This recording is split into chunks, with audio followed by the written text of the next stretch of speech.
बिस्मिल्लाहिर्रहमानिर्रहीम।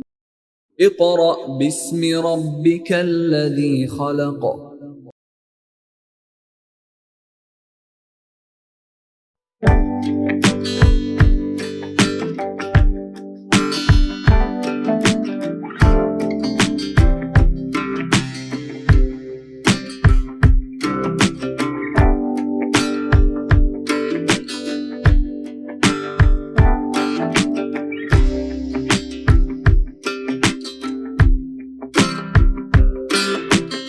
Bismillahirrahmanirrahim. Respected parents and dear students, Assalamu alaikum.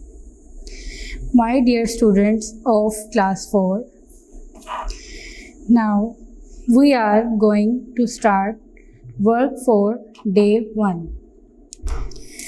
Work for day 1, that is reading book page number 1 to 4. General Science work for day 1, that for class chapter number 1, that is understanding ourselves. Understanding means समझना, ourselves खुद को.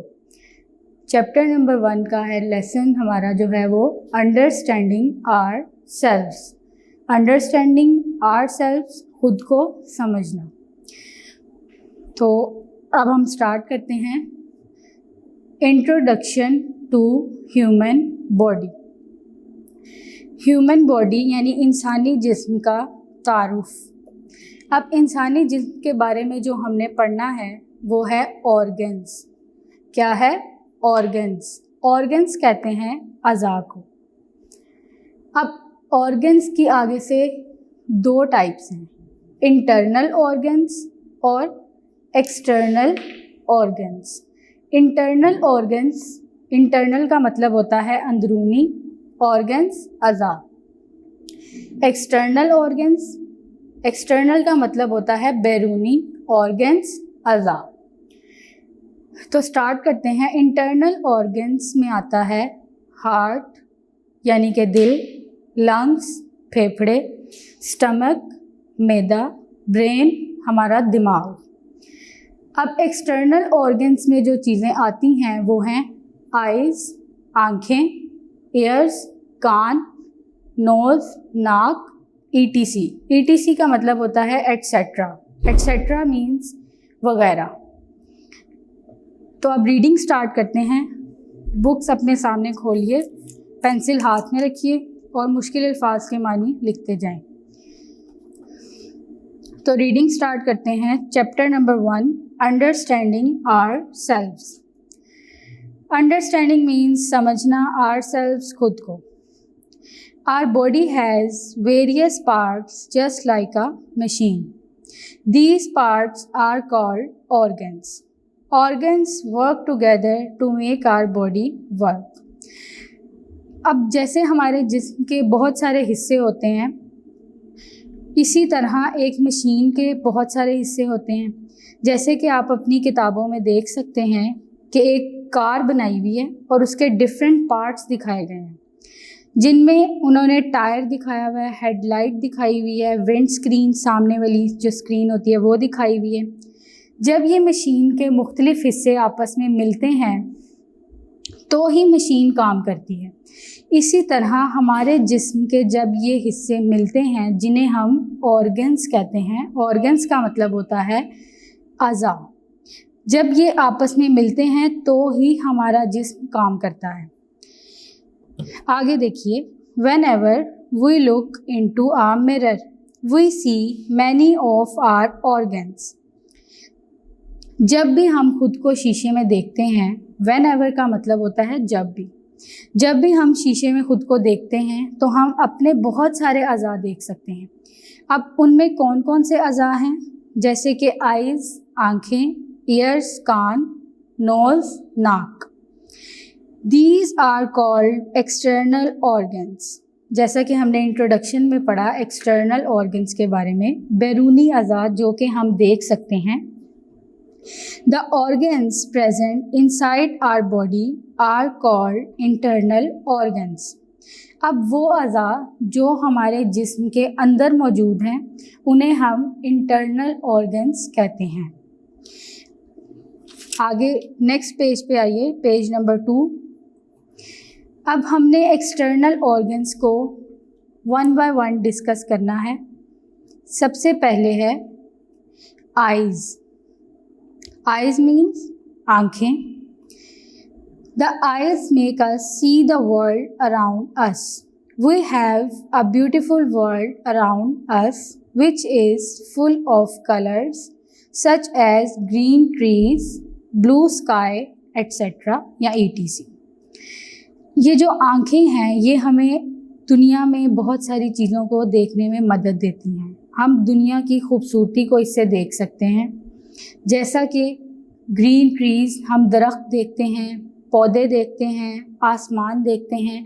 तो ये सब कुछ हम अपने किस ऑर्गन से देख रहे हैं? आँखों से, eyes. Eyes are the only organs of our body which can see the beauty and make our lifes colourful.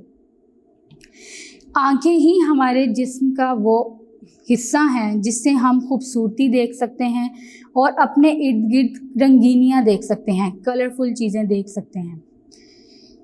Next one is ears, कान।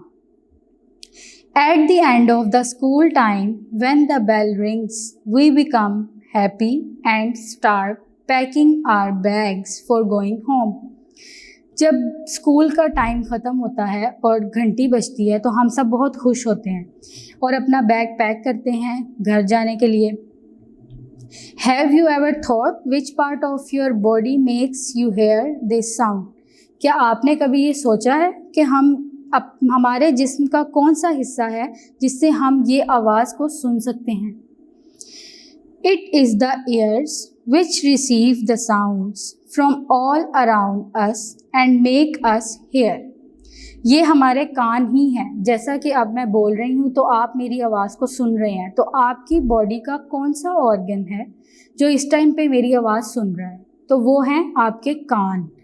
तो कोई भी साउंड या आवाज़ हमारे इर्द गिर्द जो हम सुनते हैं वो हमारे कान हैं, जिसकी मदद से हम आवाज़ को सुन सकते हैं।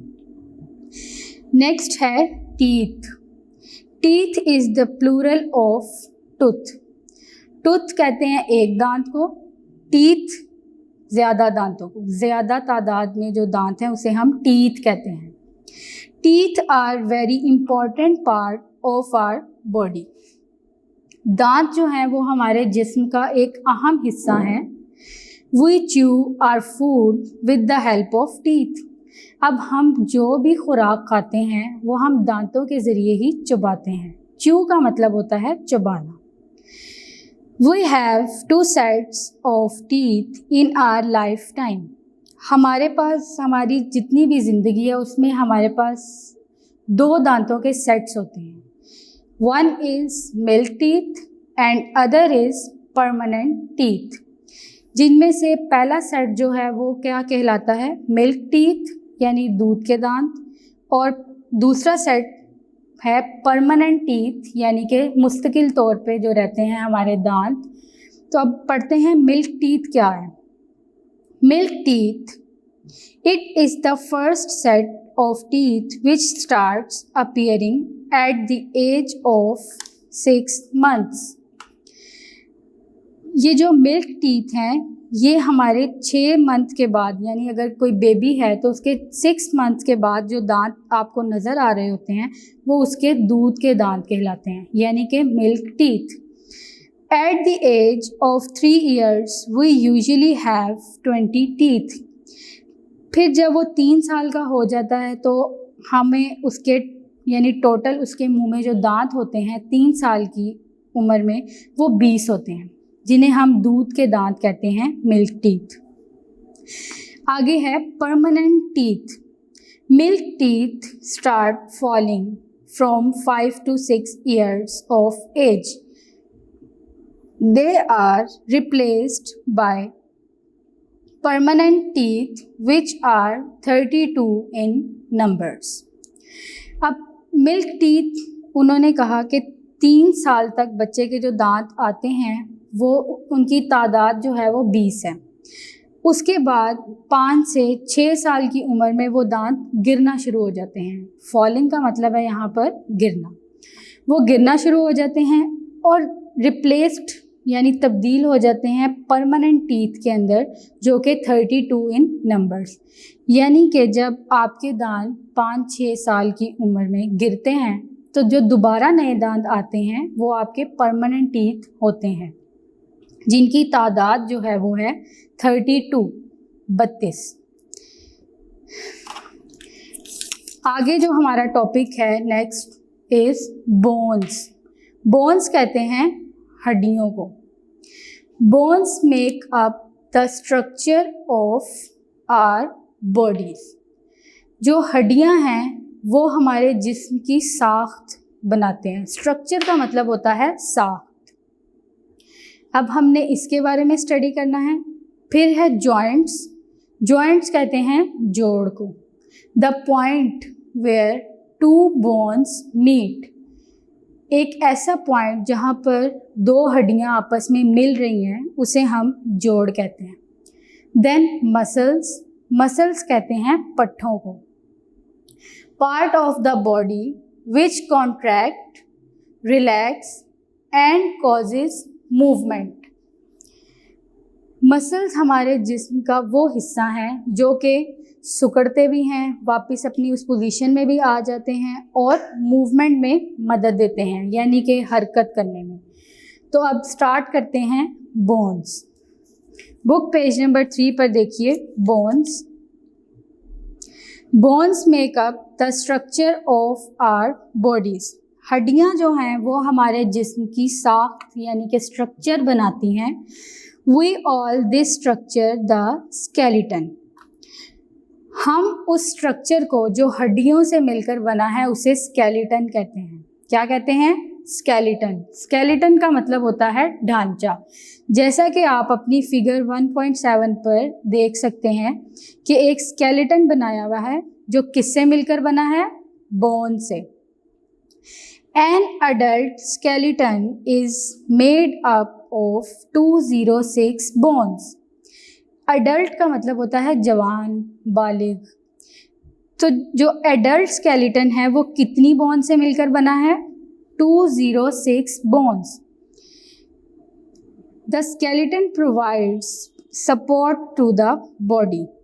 जो हमारा ये स्केलेटन है, ढांचा है, ये हमारे जिस्म को एक सपोर्ट कर रहा है, यानी मदद दे रहा है खड़े होने में, बेंड होने में।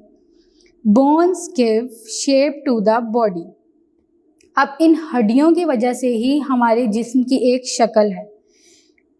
The skeleton protects soft parts of our body.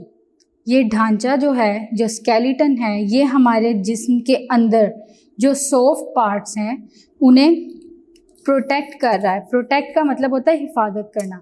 जैसा कि हमने इंटरनल ऑर्गन्स में पढ़ा, हार्ट ये हमारे जिस्म के अंदर मौजूद है, तो हमारी बोन्स हार्ट को, लंग्स, स्टमक और ब्रेन इन्हें प्रोटेक्ट कर रही हैं, इनकी हिफाजत कर रही है।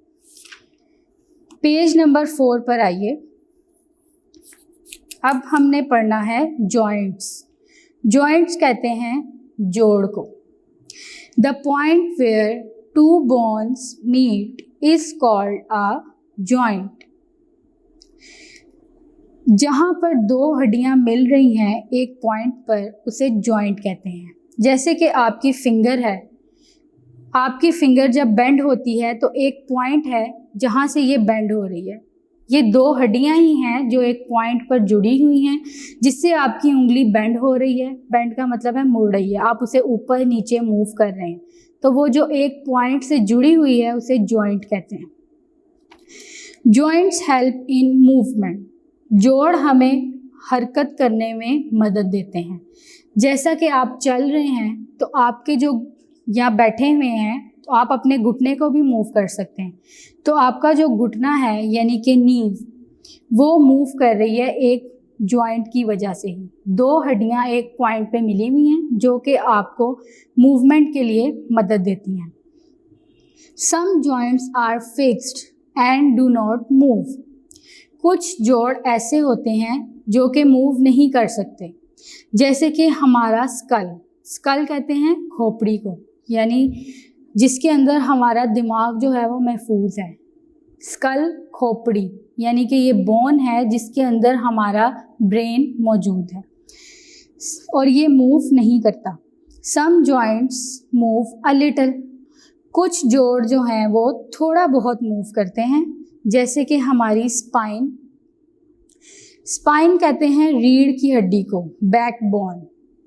ये भी मूव करती है। जैसे आपने कोई चीज़ नीचे से उठानी है तो आपकी स्पाइन यानी आपकी रीढ़ की हड्डी थोड़ी सी बेंड होगी, फिर आप कोई चीज़ नीचे से ऊपर उठा सकेंगे। तो ये जोड़ हैं जिनकी वजह से आप मूव कर रहे हैं। सम जॉइंट्स मूव अ लॉट, कुछ जोड़ ऐसे हैं जो ज़्यादा मूव करते हैं। अब वो कौन कौन से हैं? लाइक आर एल्बोज एंड नीज, जैसे कि हमारी कोहनी, आप इसे चीज़ें ऊपर उठाने के लिए, रखने के लिए मूव करते हैं। इसी तरह हमारे घुटने, आप डायग्राम के अंदर भी देख सकते हैं कि एक पॉइंट है जहाँ पर दो हड्डियाँ जुड़ी हुई हैं और जॉइंट पे उन्होंने सर्कल किया हुआ है जहाँ से ये बेंड हो रहा है मूवमेंट के लिए। नेक्स्ट टॉपिक है muscles. Muscles perform many functions in the body. ये जो हमारे पट्टे हैं, पट्टे एक्चुअली हमारे जिस्म का एक सॉफ्ट नरम हिस्सा है जो कि हमारे जिस्म में बहुत सारे काम सर अंजाम देता है। Muscles help us in walking, running, lifting things, writing and many other actions. Muscles पट्टे जो हैं वो अब किस किस चीज़ में हमें मदद देते हैं? वॉकिंग, चलने में, रनिंग, हम दौड़ रहे हैं, लिफ्टिंग थिंग्स, लिफ्टिंग का मतलब होता है किसी चीज़ को उठाना। तो जब हम कोई चीज़ नीचे से उठा रहे हैं तो उसमें हमारे पट्टे ही हैं जो मदद दे रहे हैं। हम कोई चीज़ लिख रहे हैं और बहुत सारे ऐसे अमल जो हम घर में करते हैं वो सब पट्टों की मदद से कर रहे हैं। डे 1 का हमारा काम आज कंप्लीट हो गया है।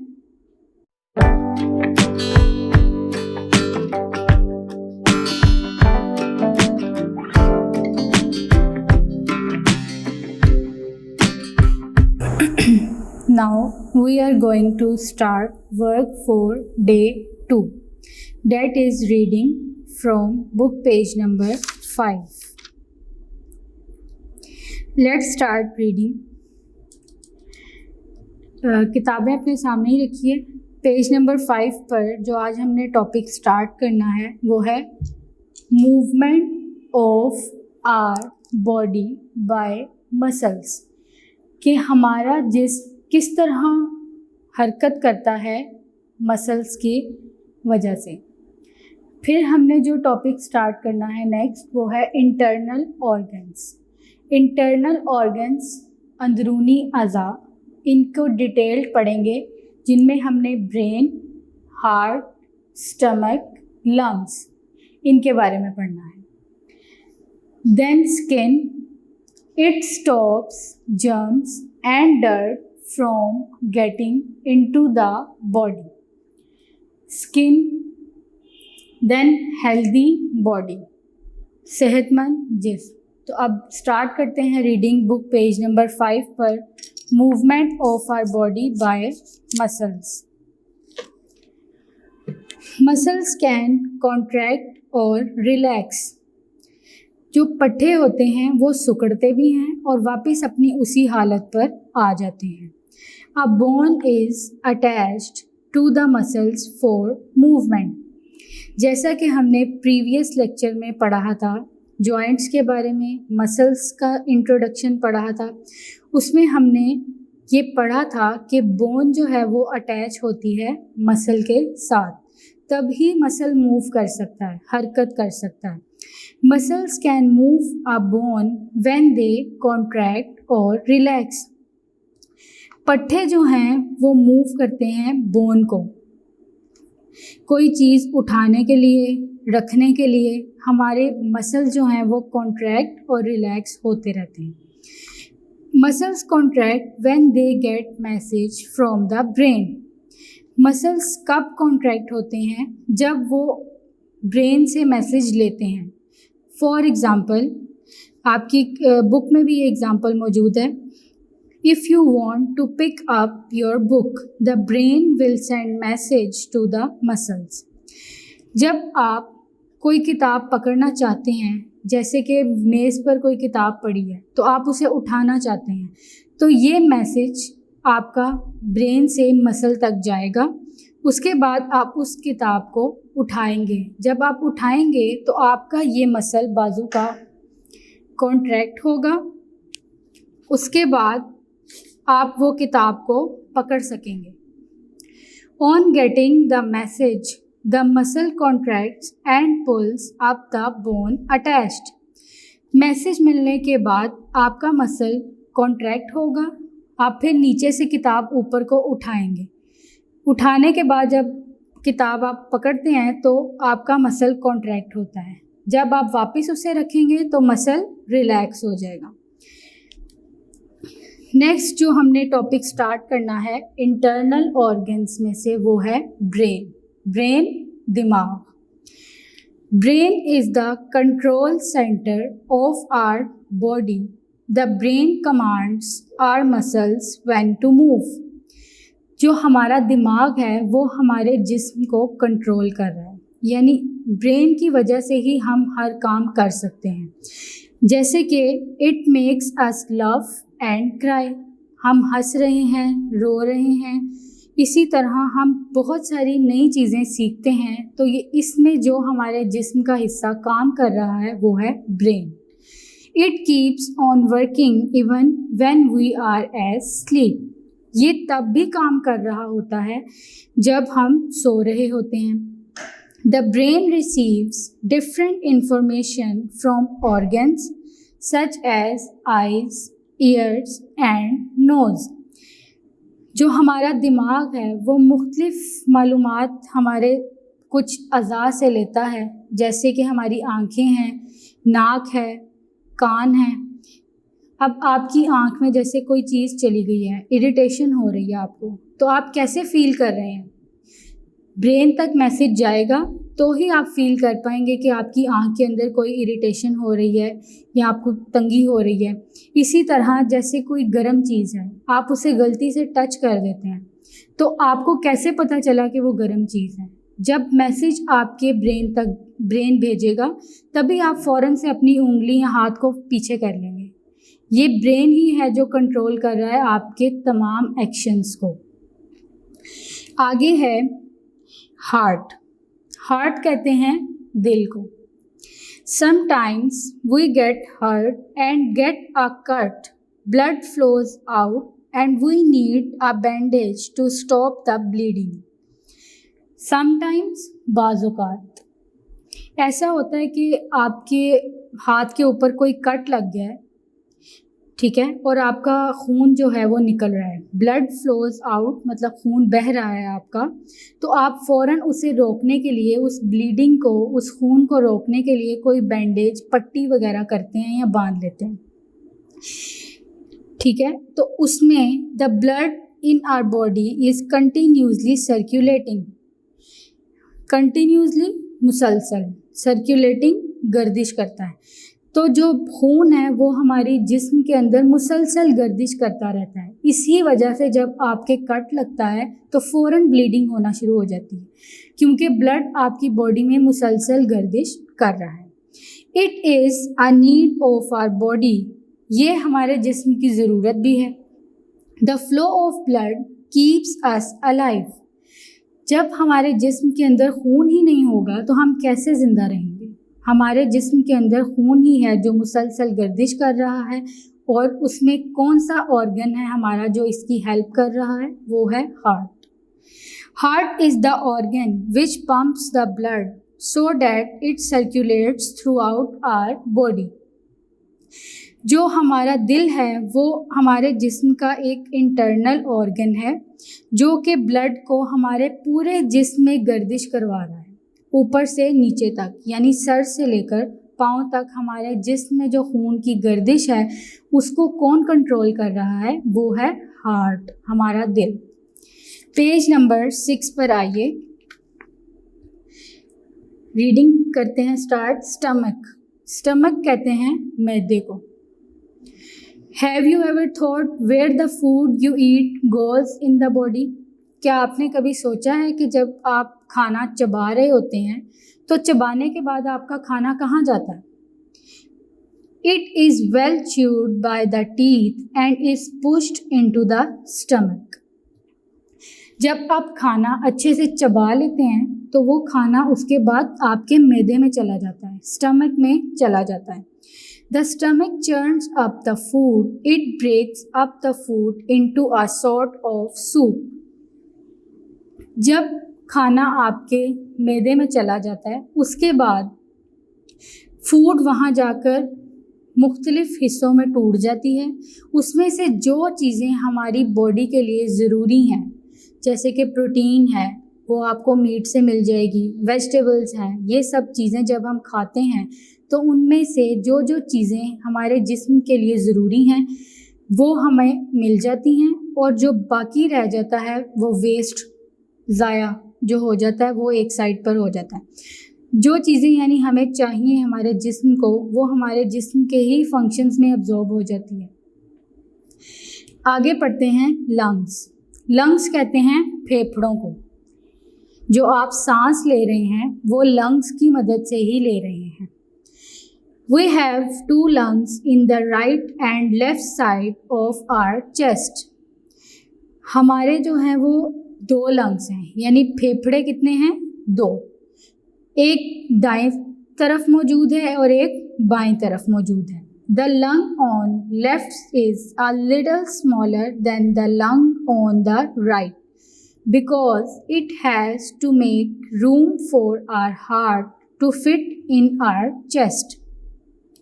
ये जो हमारा बाएं तरफ वाला फेफड़ा है वो थोड़ा छोटा है दाएं के मुकाबले में, क्योंकि बाएं जानिब हमारे दिल मौजूद है चेस्ट के अंदर, यानी हमारी छाती के अंदर बाएं तरफ हमारा दिल है। इस वजह से लंग का जो साइज़ है, यानी हमारे फेफड़े का जो साइज़ है वो थोड़ा छोटा है दाएं वाले की तरफ से। These are the organs which help in breathing। ये वो हमारे जिस्म के अज़ा हैं जिनसे हम सांस लेते हैं। ब्रीथिंग कहते हैं सांस लेने का अमल। अब ब्रीथिंग है क्या? Breathing means taking air in the lungs and sending it out. सांस लेने का अमल क्या है? हम हवा जो है वो अपने अंदर लेकर जाते हैं लंग्स के पास, ऑक्सीजन, हम ऑक्सीजन को अपने अंदर लेकर जाते हैं और वो हमारे पूरे जिस्म के हिस्सों में ऑक्सीजन फैल जाती है, और हम जो गैस निकालते हैं बाहर वो है कार्बन डाइऑक्साइड। तो लंग्स जो हैं उनका काम है सांस लेने का अमल, सारा लंग्स के कंट्रोल में है। नेक्स्ट आ जाता है skin. It is an important organ of the body which performs many functions such as it covers the body altogether। अगर हमारे जिस्म के ऊपर स्किन ना हो तो हमारे जिस्म के डिफरेंट पार्ट्स हमें नज़र आएंगे, जैसे कि हमारे मसल्स, हमारी बोन्स, हमारी वेन्स, ये सब कुछ हमें इस तरह नज़र आएगी। लेकिन स्किन ने जो है वो हमारे पूरे जिस्म को कवर किया हुआ है, ढांपा हुआ है। अब स्किन का क्या रोल है? It stops germs and dirt from getting into the body. कोई भी डर्ट हो, जर्म्स वगैरह जैसे कि वायरस या बैक्टीरिया, कुछ भी, वो आपकी स्किन के ऊपर ही रहता है। स्किन उसे प्रोटेक्ट कर रही है। ये तो नहीं कि अगर स्किन ना होती तो वो जर्म्स और वो बैक्टीरिया हमारी स्किन ना होने की वजह से अंदर चले जाते बॉडी के, लेकिन स्किन उन्हें प्रोटेक्ट कर रही है जिसकी वजह से वो स्किन के ऊपर ही रहते हैं। नेक्स्ट टॉपिक जो है हमारा वो है हेल्दी बॉडी, सेहतमंद जिस्म। Eating healthy food and doing regular exercise make our body healthy. सेहतमंद ग़िज़ा खाने से और एक्सरसाइज वर्जिश करने से हमारा जिस्म जो है वो सेहतमंद रहता है। अब सेहतमंद ग़िज़ा इसमें आ जाती हैं हमारे, हम आगे भी पढ़ेंगे, vegetables, rice, flour, pulses, fruits, meat, ये सब कुछ हमारी हेल्दी फूड में आता है। These are the foods which you love to eat every day, but all these foods are not healthy foods. ऐसी खुराक या ग़िज़ा जो आप रोज़ाना खाना पसंद करते हैं लेकिन वो आपके लिए सेहतमंद ग़िज़ा के तौर पे नहीं है। तो हेल्दी फूड्स में अब हम पढ़ेंगे कि क्या कुछ आता है। Healthy foods are the ones which contain all those things which our body needs.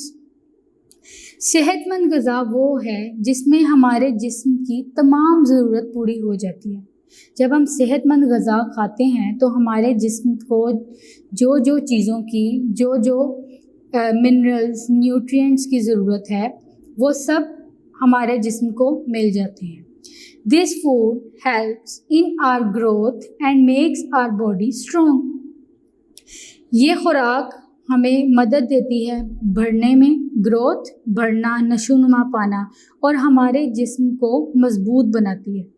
अब इसमें आ जाती है वेजिटेबल्स। वेजिटेबल्स सब्जियां, राइस चावल, फ्लोर आटा, पल्सेस दालें, फ्रूट्स फल, मीट गोश्त एंड मीट प्रोडक्ट्स और गोश्त से बनी चीज़ें, और मिल्क दूध एंड मिल्क प्रोडक्ट्स और दूध से बनी चीज़ें, जैसे कि आप बटर, मक्खन वगैरह चीज़ इस्तेमाल करते हैं, ये सब दूध से ही बनी हुई हैं। तो ये हैं healthy foods. Foods which are not good for our health are called unhealthy foods. वो खुराक जो हमारे जिस्म के लिए अच्छी नहीं है वो अनहेल्दी फूड कहलाती है। अब अनहेल्दी फूड्स की एग्जांपल्स क्या हैं? चॉकलेट्स, स्वीट्स, ये जो आप कैंडीज़ वगैरह खाते हैं, कोल्ड ड्रिंक्स, ये सब कुछ अनहेल्दी फूड्स में आता है। Eating too much of them can make our stomach upset and can harm our teeth. जब आप ये चीज़ें ज़्यादा खा लेते हैं, ये जैसे चॉकलेट्स हैं, स्वीट्स हैं, कोल्ड ड्रिंक अगर आप ज़्यादा पीते हैं तो इसकी वजह से आपकी सेहत पर बहुत असर पड़ता है। अब उसमें आपका स्टमक यानी कि मैदा जिसने सारी चीज़ों को हज़म कराना है वो अपसेट हो जाता है, और आपके दांत खाने की वजह से ये स्वीट्स वगैरह तो कैविटी होने का खतरा होता है। We should walk and play daily. अब हमें रोज़ाना सैर करनी चाहिए, खेलना चाहिए। It makes us strong and healthy. ये हमें मजबूत और सेहतमंद बनाता है। Without this, bones and muscles become weak and are easily damaged. इन सब के बगैर जब हम वॉक नहीं करेंगे यानी कि सैर के लिए नहीं जाएंगे, एक्सरसाइज नहीं करेंगे, वर्जिश, तो हमारे जो बोन्स यानी हड्डियां और पट्टे जो हैं वो कमज़ोर हो जाएंगे और वो आसानी से डैमेज हो सकते हैं, ख़राब होने का ख़तरा हो सकता है। नेक्स्ट जो हमारा टॉपिक है वो है मलेरिया एंड डेंगू फीवर। ये दोनों डिजीज़ हैं जिन्हें हम अभी डिस्कस करेंगे, डेंगू फीवर और मलेरिया को। तो रीडिंग स्टार्ट करते हैं। Malaria and dengue fever. Malaria and dengue are the diseases which are spread by mosquitoes. अब ये जो दोनों बीमारियां हैं वो किस तरह फैलती हैं? मच्छरों के काटने से। अब आगे देखिए, malaria is caused by micro organisms. Micro का मतलब होता है स्मॉल, माइक्रो ऑर्गेनिजम्स यानी कि छोटे जानदार, कॉल्ड प्लाज्मोडियम। प्लाज्मोडियम जो है वो है कि ब्लड फीडिंग इंसेक्ट, जो कि आपकी बॉडी के अंदर से ब्लड को सक करता है, पीता है, जब यानी कि जब मच्छर काटता है तो उसमें से ब्लड को वो सक कर रहा होता है। और वो कौन कर रहा होता है? Plasmodium. Plasmodium is transferred to human body by the biting of anopheles mosquito. Plasmodium जो है वो ह्यूमन बॉडी के अंदर कैसे ट्रांसफ़र होता है? जैसा कि मैंने आपको बताया कि प्लाज्मोडियम एक इंसेक्ट है जो कि आपकी बॉडी के अंदर से ब्लड को सक करता है, फीड करता है। और ये कौन से मॉस्किटो के काटने से? Anopheles mosquito. I repeat, anopheles mosquito. इसके काटने से, इस मॉस्किटो के बाइट करने से मलेरिया हो सकता है। नेक्स्ट है dengue fever and it's prevention. Dengue fever क्या है और हम उससे किस तरह बचा सकते हैं अपने आप को? तो हमने डेंगू फीवर्स में एक तो सिम्टम्स कहते हैं अलामात को, निशानी को, इसके बारे में पढ़ेंगे, जो कि है हेडेक, वॉमिटिंग, सर दर्द। हेडेक सर दर्द को कहते हैं, वॉमिटिंग कह को। फिर हम इसकी सेफ्टी प्रिकॉशंस पढ़ेंगे। सेफ्टी प्रिकॉशंस यानी एहतियाती तदाबीर को हम पढ़ेंगे, जिनमें apply mosquito repellent and sleep under mosquito net, यानी कि मच्छरों से बचाव के लिए आप लोशन लगा सकते हैं और नेट के कर्टन्स वगैरह में सो सकते हैं। रीडिंग पढ़ते हैं। Dengue fever and it's prevention. You might have heard about viruses. आपने बहुत कभी जो है वो सुना होगा वायरस के बारे में, कि वायरस जो है वो है क्या। Virus are tiny living things that can only be seen with the help of a powerful microscope. Virus एक बहुत छोटा सा जानदार है जिसे हम आंखों से यूं नहीं देख सकते।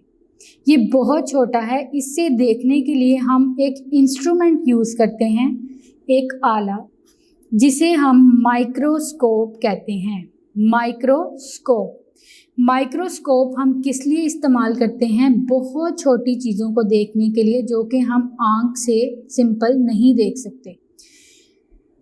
तो वायरस को हम किसके ज़रिए देख सकते हैं? माइक्रोस्कोप के ज़रिए। Dengue fever is caused by a special type of virus।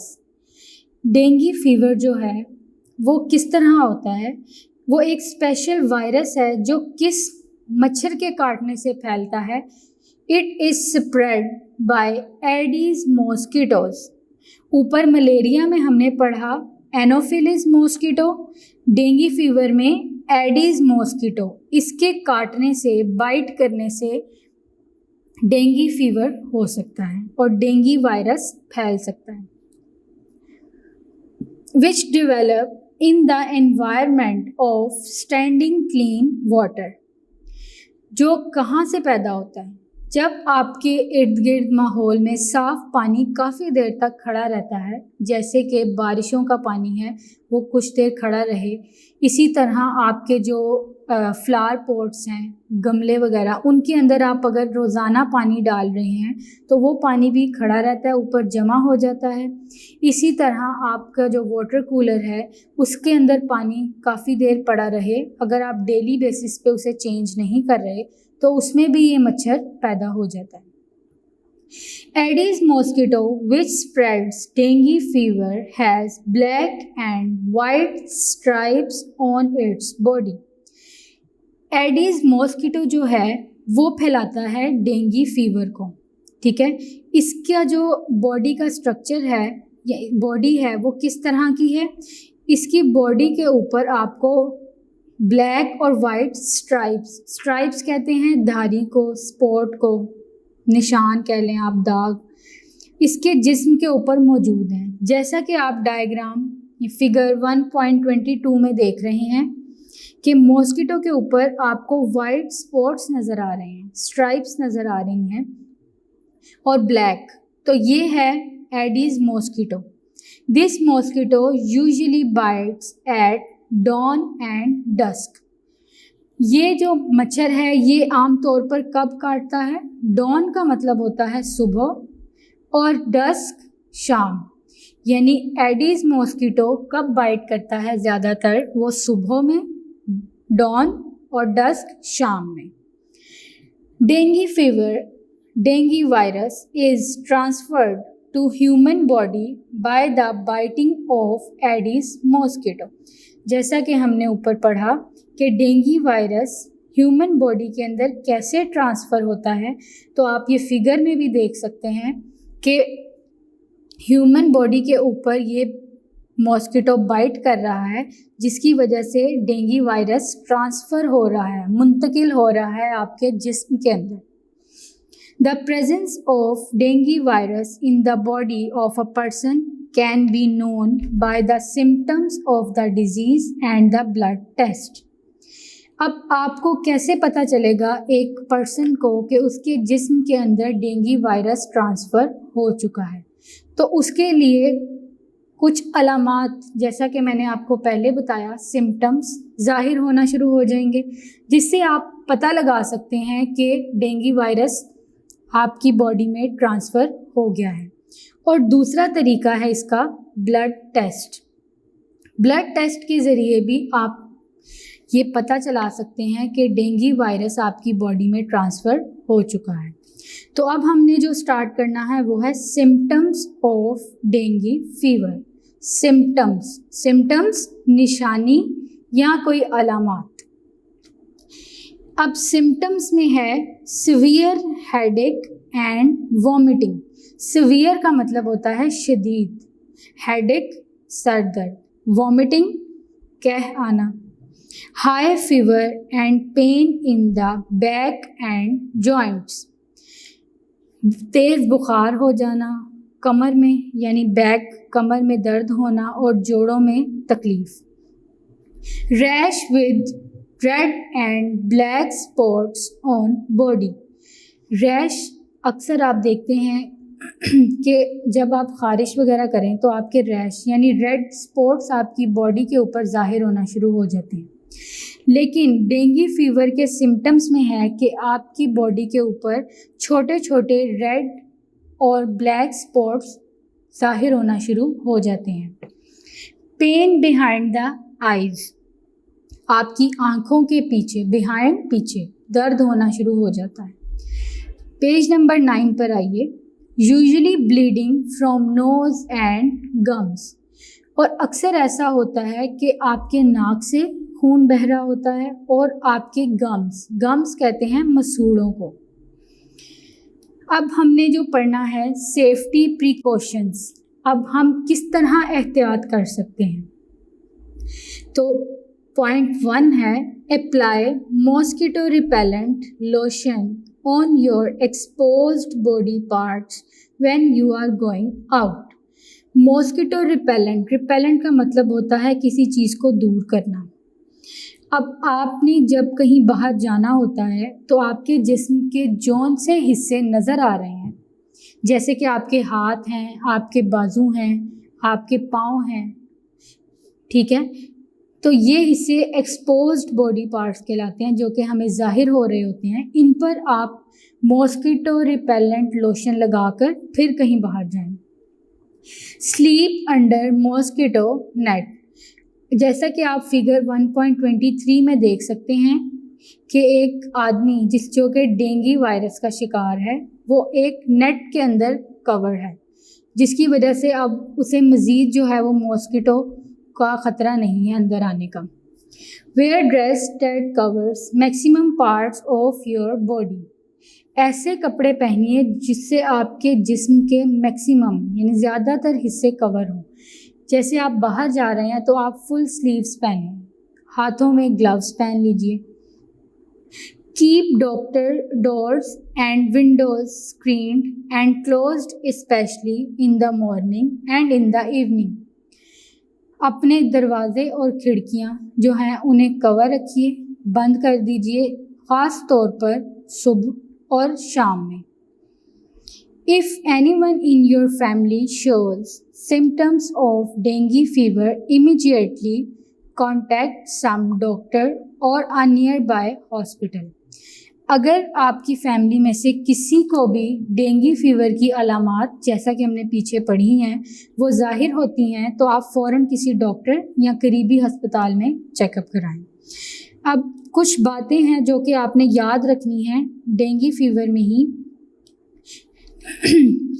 Point 1 है, dengue fever can be controlled by appropriate and timely preventive measures. आप डेंगू फीवर को कंट्रोल कर सकते हैं जब आप मुनासिब तरीके से और बर वक्त जो है इसके लिए एहतियात करें। जैसा कि हमने ऊपर पढ़ा कि हमने जब भी बाहर जाना है तो मॉस्किटो रिपेलेंट लोशन लगाना है, फुल स्लीव्स पहनने हैं, और रात को जब सोना है या शाम में तो नेट कर्टन्स में या नेट में हमने सोना है। Keep your home and street clean, अपने घर को और गली को साफ रखना है। Don't let stay water in your surroundings, और अपने इर्द गिर्द पानी को जमा होने नहीं देना। पेज नंबर 10 पर देखिए। Point 3, aedes mosquito usually lay eggs in clean standing water. जो ये डेंगू फीवर या डेंगू वायरस जो है उसमें कौन सा मॉस्किटो था? Aedes mosquito. अब वो किस तरह फैलता है? जैसा कि मैंने आपको पहले बताया कि खड़े पानी के अंदर, जैसे आपके फ्लावर पॉट्स के अंदर आपके स्टोरेज टैंक्स हैं, पिक्चर यानी मिट्टी का घड़ा, ड्रम्स और एनिमल्स फीडिंग पॉट्स कवर्ड, जैसे कि जो आपके जानवर वगैरह जिस ड्रम के अंदर पानी पी रहे हैं उसके अंदर स्टोरेज टैंक जिसमें आपने पानी को अपने लिए स्टोर किया हुआ है। इसी तरह फीडिंग पॉट्स, जो ये घड़े वगैरह हैं खुराक के लिए, उन्हें कवर करके रखिए। जब आप उसे कवर नहीं करेंगे तो उसमें ये एडीज मॉस्किटो जो है वो अंडे दे देगा, जिसकी वजह से इस वायरस के फैलने का ख़तरा बढ़ जाएगा। Remove water from flower pots and fountains daily. पानी को एक तो रोज़ाना अपने गमलों के अंदर से निकालिए और डेली पानी आप उसे दें भी। आप जैसे जिनके घर में गार्डन्स या लॉन्स हैं तो वो डेली बेसिस पर पॉट्स को पानी वगैरह देते हैं, तो उन्हें चाहिए कि पॉट्स में पानी खड़ा ना रहने दें। जैसे ही दें उनमें से जो एक्स्ट्रा वाटर है उसे रिमूव कर दें। आज हमारा वर्क फॉर डे 2 कंप्लीट हो गया है। Thank you.